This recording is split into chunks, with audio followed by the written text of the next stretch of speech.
नमस्कार साथियों, ज्ञान विविध संस्कृत के ऑनलाइन यूट्यूब चैनल में मैं अरविंद पारिक आपका पुनः स्वागत करता हूं। एक लंबे अरसे के बाद, एक लंबी अवधि के बाद मैं आया हूं। कम से कम शायद 10-15 दिन हो गए होंगे। तो हम अपना जो पीछे का जो पार्ट था, अपना चोल वंश की हम शुरुआत कर चुके थे। आज हम फिर से चोल वंश के जो प्रमुख मैंने संस्थापक विजयालय के बारे में आपको बता दिया था। उसके बाद में एक शासक के बारे में भी हमने चर्चा की थी। और नेक्स्ट जब मैंने छोड़ा था वीडियो, उस समय मैंने कहा था कि भी प्रांत प्रथम जो है उसके बारे में हम अध्ययन करेंगे। तो आइए आज हम शुरुआत करते हैं अपनी रीट की जो आगे की जो तैयारी जो चल रही थी। रीट के बारे में 1 या 2 दिन में फैसला आ जाएगा। जल्द ही आपकी जो रीट भर्ती परीक्षा है वो हो जाएगी और उसमें आपका जो वेटेज वाला सिस्टम है, बाहरी राज्यों को जो 50% दिए जाते हैं, उसमें भी शायद हो सकता है आप लोगों के लिए एक अच्छी खुशखबरी है। तो अपनी तैयारी को रेगुलर रखिएगा मित्रों, और चलते रहिएगा। जो भी आपसे बन पड़े वो पढ़ते रहिए, चाहे हिस्ट्री पढ़े, पॉलिटी पढ़े, ज्योग्राफी पढ़े, जो भी साइको पढ़े। क्योंकि साइको को आप पहले पढ़ लोगे तो आपको इजी गोइंग में समझ में आ जाएगा। तो चलो हम चोल काल का जो आगे का जो पार्ट है उसकी शुरुआत करते हैं। चोलों के बारे में मैंने संस्थापक बता दिया था और इसके इतिहास के जो स्रोत थे उनके बारे में हमने बता दिया था। इसी कड़ी में आगे एक राजा आता है, प्रांतक प्रथम, महत्वपूर्ण शासक होता है। इसकी जो उपाधि है वो है मधुरेकोन और उत्तम चोल। इसकी उपाधि जो है वो है मधुरेकोन और उत्तम चोल। इसका एक अभिलेख आता है, उत्तर मेरूर अभिलेख, जिसमें हमें चोलों की सबसे जो प्रमुख विशेषता थी, ये सबसे ज़्यादा बार पूछा गया है कि भी चोलों की जो विशेषता थी, प्रशासन की विशेषता क्या थी। तो ये प्रांतक का जो उत्तर मेरूर अभिलेख है, इसमें हमें इसकी जानकारी मिलती है कि प्रमुख विशेषता थी स्थानीय स्वशासन। सबसे इम्पोर्टेंट, वेरी वेरी इंपॉर्टेंट ये क्वेश्चन है। ये इसके बारे में जो RS मेंस है उसमें भी ये सीधा का सीधा पूछ लेते हैं, और प्री में काफ़ी बार ये पूछा गया है। चाहे आप PCS की बात करते हैं, SSC की बात करते हैं, या कांस्टेबल, या जो भी सिलेबस में है चोल, तो चोलों से यहाँ से ये क्वेश्चन सीधा का सीधा आता है। एक ये आता है, एक चतुर्वेदी मंगलम आता है, और एक आपका यहाँ की जो कला जो है उनमें से क्वेश्चन हर बार आता है। जो मंदिर बने हुए हैं कौन सी शैली के हैं, है ना। और तमिल जो था साहित्य का ये स्वर्ण काल माना जाता है। ये पिछली नेट का क्वेश्चन था, तमिल साहित्य का स्वर्ण काल किस काल को माना जाता है। तो चोलों का जो काल था, एक चोल झील का क्वेश्चन आता है कि चोल झील किससे कहा गया है। तो चोल झील जो है वो इनकी बड़ी नौसेना के कारण है। बंगाल की जो खाड़ी थी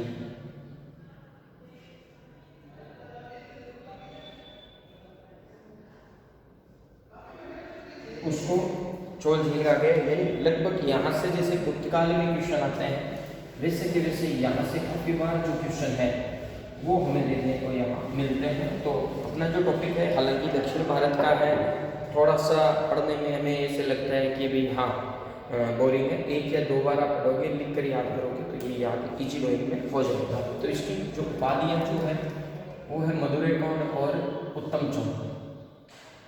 इनका एक अभिलेख मिलता है, और अभिलेख आपका है उत्तर मेरूर अभिलेख, जिसमें हमें किसकी जानकारी मिलती है, स्थानीय स्वशासन। ठीक है, इसमें स्थानीय स्वशासन की जानकारी मिलती है। और ब्राह्मणों को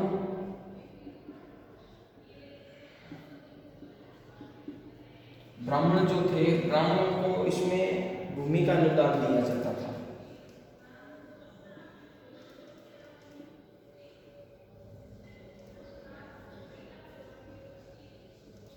इसका भी उसमें एक विविधता है। एक चीज थोड़ा सा ध्यान में रखिएगा, एक शब्द आता है, अभी मैंने बताया था चतुर्वेदी मंगलम।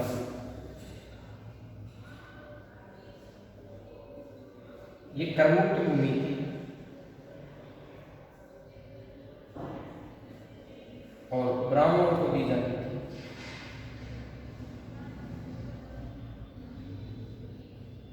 इसके अलावा ये थी दक्षिण भारत में।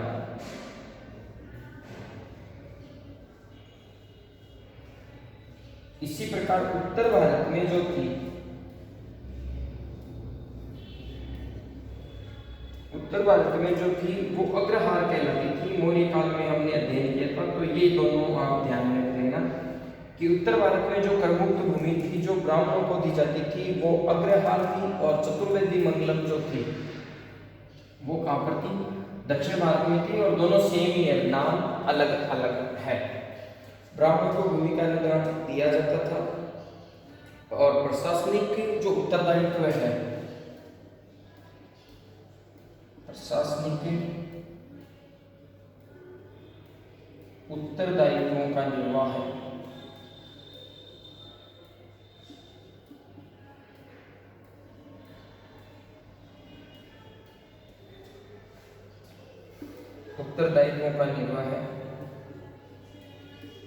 गांव का मुखिया करता था।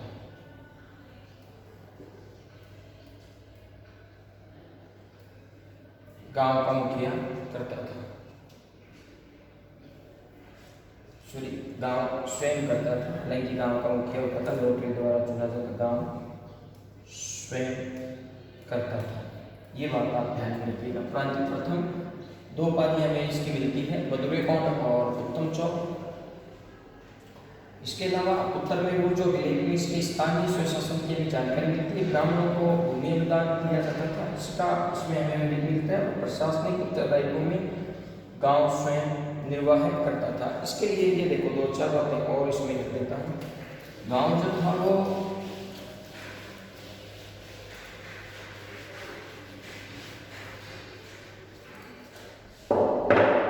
गांव को 30 भागों में बांटा गया था।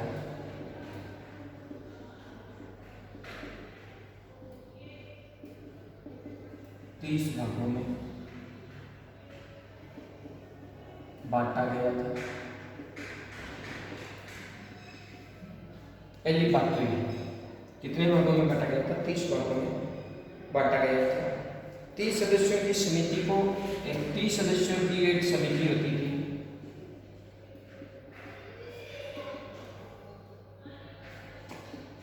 एक समिति को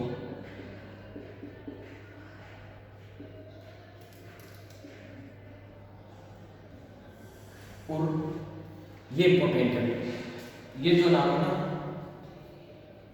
सभा समिति, पूर्व सभा या समिति के नाम से जाना जाता था।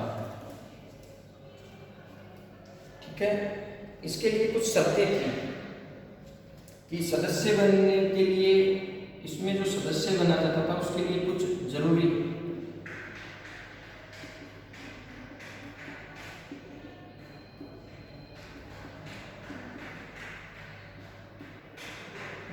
अर्हताएं, योग्यताएं होती थी। इनकी हम चर्चा कर लेते हैं। सबसे पहले जो है वो ये है आपकी जरूरी योग्यताओं में, एक तो स्वयं का मकान हो,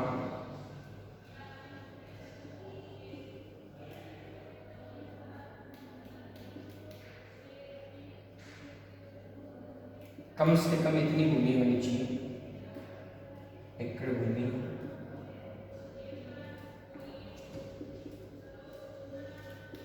कोई आपराधिक प्रवृत्ति का ना हो,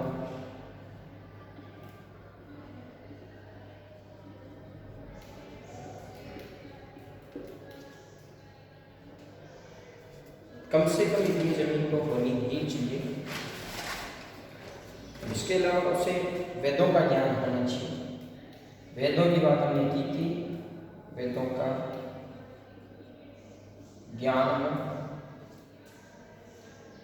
और एक सदस्य जो है वो एक ही बार बनता था। बहुत बेसिक सी बातें हैं। वर्तमान समय में एक सदस्य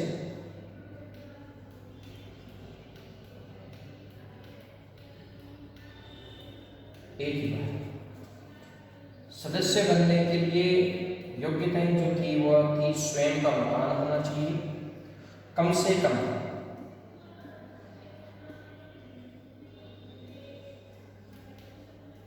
1.5 एकड़ भूमि हो, कोई आपराधिक प्रवृत्ति उस पर कोई भी केस वेस लगा हुआ नहीं होना चाहिए, है ना। ये सभी वेदों का उसे ज्ञान होना चाहिए, और एक सदस्य जो है वो एक ही बार होता था। इसके अलावा लॉटरी द्वारा चुना जाता था, और लॉटरी बच्चों द्वारा, जैसे वर्तमान समय में शराब के जो ठेके मिलते हैं हमें, उसमें लॉटरी सिस्टम होता है, और लॉटरी जो है वो बच्चे निकालते हैं। तो ये चीज़ आप ध्यान में रख लेना कि उत्तर मेरूर अभिलेख में स्थानीय स्वशासन की हमें जानकारी मिलती है, और स्थानीय स्वशासन में सदस्य बनने के लिए जो जरूरी योग्यताएं थी। एक तो हमने बात की थी कि जो ब्राह्मणों को कर दिया जाता था, ब्राह्मणों को करमुक्त भूमि दान में दी जाती थी, जिसे चतुर्वेदी मंगलम कहा जाता था। इसके अलावा 30 सदस्यों का ये जो है एक समिति होती थी, जिसे उर कहा जाता था, सभा भी कहते थे, समिति भी कहा जाता था। सदस्य बनने के लिए जरूरी जो योग्यताएं थी और 30 भागों में इसे बांटा गया था। स्वयं का, ये सॉरी मैंने यहाँ गलत लिख दिया था, स्वयं का मकान होना चाहिए, 1.5 एकड़ भूमि हो कम से कम, कोई भी उस पर अपराध की कोई प्रवृत्ति नहीं होनी चाहिए, वेदों का ज्ञान होना चाहिए, और एक सदस्य जो है वो एक ही बार बनता था। लॉटरी द्वारा चुना जाता था, और लॉटरी का जो चुनना होता था वो बच्चे करते थे। ये बहुत अच्छी, उस समय की अगर हम चोल काल की बात करते हैं तो बहुत ज़्यादा हम आगे मानते हैं। लॉटरी का जो चयन है वो बच्चे करते थे। ये था आपका प्रांत प्रथम। उत्तर मेरूर अभिलेख आप जरूर याद रखिएगा, प्रांत प्रथम का कौन सा अभिलेख है, तो उत्तर मेरूर जो अभिलेख है वो इम्पोर्टेंट आपका रहेगा। इसके बाद में ज़्यादा बड़े राजा नहीं है, एक राजा जो है वो मुख्य बड़ा है। इसके बाद में प्रांतक प्रथम, तो प्रांतक के बाद में प्रांतक द्वितीय,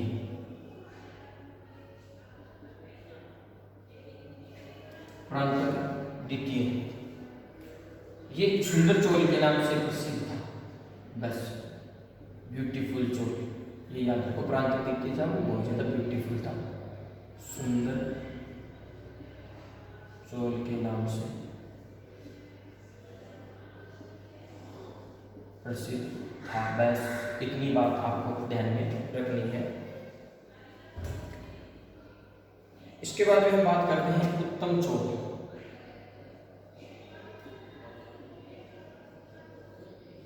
उत्तम चोल की एक ही बात आप ध्यान में रखिए, इसने चांदी के सिक्के चलाए थे,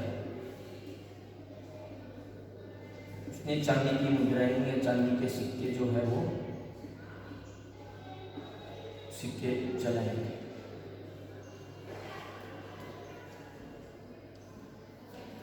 इसके बाद में एक प्रमुख राजा आता है, थोड़ा सा बड़ा है प्रांतक प्रथम की तरह, जिसका नाम है अरमोलीवर्मन।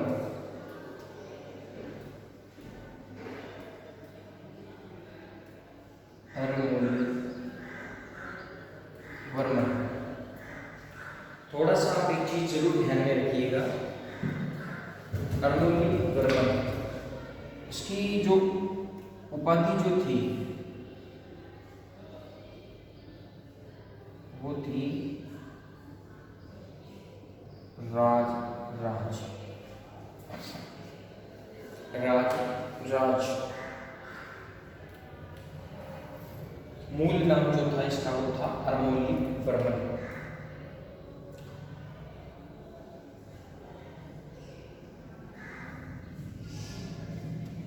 इसने मध्यकाल में एक राजा हुआ था पलपन, उसकी तरह उसने एक उपाधि धारण की थी, रक्त और लोह की नीति का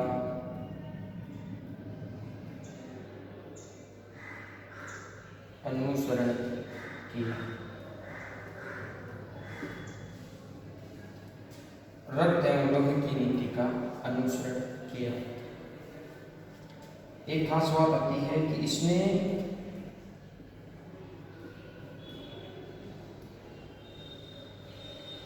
श्रीलंका के शासक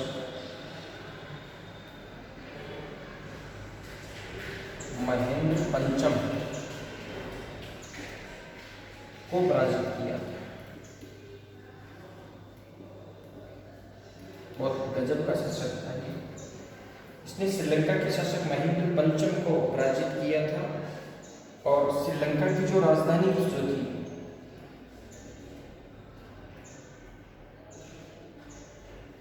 श्रीलंका की राजधानी अनुराधापुरम को तहस नहस कर दिया।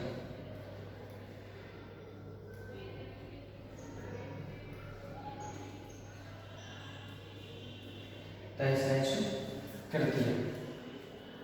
इसके अलावा और इसने उत्तरी श्रीलंका पर भी अधिकार कर लिया था।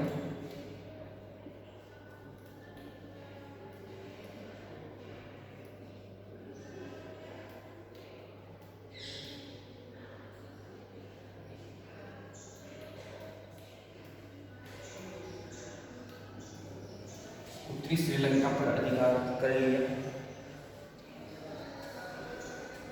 इसने एक मंदिर बनाया था, बड़ा प्रसिद्ध मंदिर था। इसने तंजौर में या तंजौर का बृहदेश्वर मंदिर, वेरी इंपॉर्टेंट है।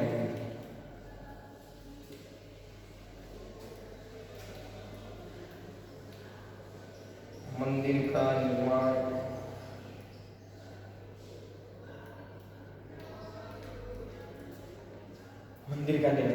किया या करवाया। ये जो मंदिर है इसको राजराजेश्वर मंदिर भी कहते हैं। इस मंदिर को राजराजेश्वर मंदिर जो है भी कहते हैं, ये ध्यान रखिएगा।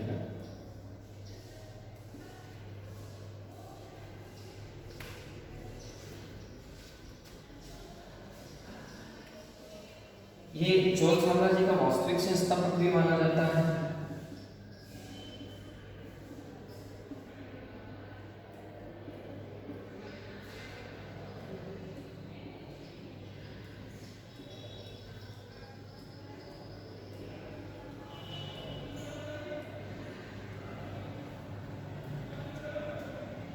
चोल साम्राज्य का वास्तविक संस्थापक भी माना जाता है ये अरमोन्नोलवर्मन है। ये जो मंदिर है बृहदेश्वर मंदिर, दूसरा नाम इसका मैंने बताया था बृहदेश्वर मंदिर। इसकी दो बातें और आप लिख लीजिएगा। बृहदेश्वर मंदिर को क्या कहा जाता है? राजराजेश्वर मंदिर है। ये 1010 में बनकर तैयार हुआ। 100 साल आप इसमें जोड़ दीजिएगा।